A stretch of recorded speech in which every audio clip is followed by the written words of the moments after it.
Hello, good afternoon. We are at the Oslo Freedom Forum, and I'm here with Eduardo Repelosa, who is the methodology expert on the recently launched Tyranny tracker by the Human Rights Foundation, which is based in the US. And I think it's very relevant to the work that you've been supporting, because Tyranny tracker looks at how free opposition is around the world and then rates countries accordingly. So tell us, Eduardo, what are your key factors that you take into account when you rate different countries? Absolutely. So the Tyranny Tracker is the Human Rights Foundation Political Regime Index, and we classify countries under three classifications: democracy, hybrid authoritarian, and fully authoritarian. And we base our analysis on three pillars or dimensions. Essentially, electoral competition, whether elections are free and fair; freedom of dissent, whether there's freedom of expression or if speech is repressed or allowed; and institutional accountability, which talks to the levels in which the other branches of government check the abuses of the executive, the courts, the legislative bodies, and other controlled agencies, whether they do or don't check the abuses of power or potential abuses of power. Okay, and can you give a couple of examples from some of the notable countries that... Yes, absolutely. So, for example, if you're looking at a case in Latin America, I can actually give you three examples. It's in Latin America, we have three fully authoritarian countries, which are Cuba, Nicaragua, and Venezuela. And so Venezuela is a very important case because it tells the level of sophistication of fully authoritarian regimes and how they try to portray these three pillars and try to confuse sort of the public opinion under whether elections are really free and fair, if dissent is really allowed, or if they try to simulate these sort of actors. They try to create these institutions and recreate these dynamics to kind of confuse the public opinion. But in the Tyranny Tracker and in this particular case study, we unveil and go into real detail into all of these three pillars and sort of dismantle what the regime really is. And what's your view in the United States at the moment? Well, the United States is classified as a democracy right now.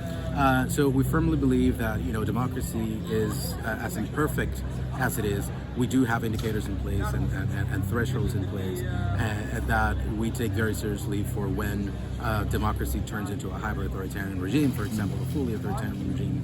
And we believe that democracies have, as imperfect as they have self-correction mechanisms that in the United States are still in the majority. There's a high chance they are still get a bit better. Yes, they are still in place, and that it doesn't warrant it being classified as a hybrid authoritarian regime. Yeah, which is a kind of middle ground, right? Unwelcome middle ground. Of course, we shouldn't forget that freedom to vote and freedom for free expression is a human right, and every country has signed up to multiple various international agreements and also UN norms connected with human rights and civil liberties that are, it's a lot about political expression as well and the freedom to vote.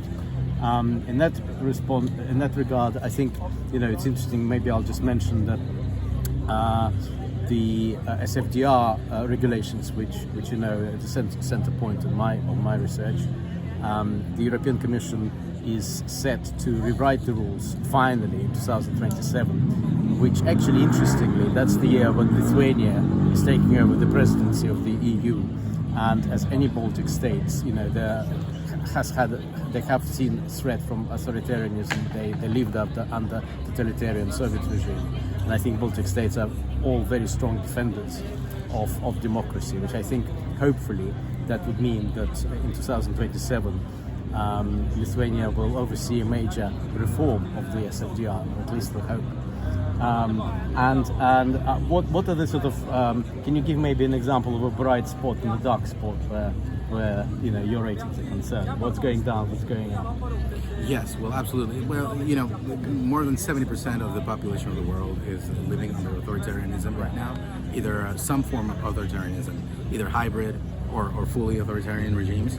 So for us, this is something that should really alert everyone, every important actor, every relevant actor in the international stage to raise their voices, to improve the conditions on the ground in many of these regimes, which in case of the hybrid regimes, for example, it's very, it's a trend that can absolutely be reversed. So I think that it's very important for us to be aware of the nuances and all the details that, everything that's going on the ground in these particular countries, and help in any way that we can.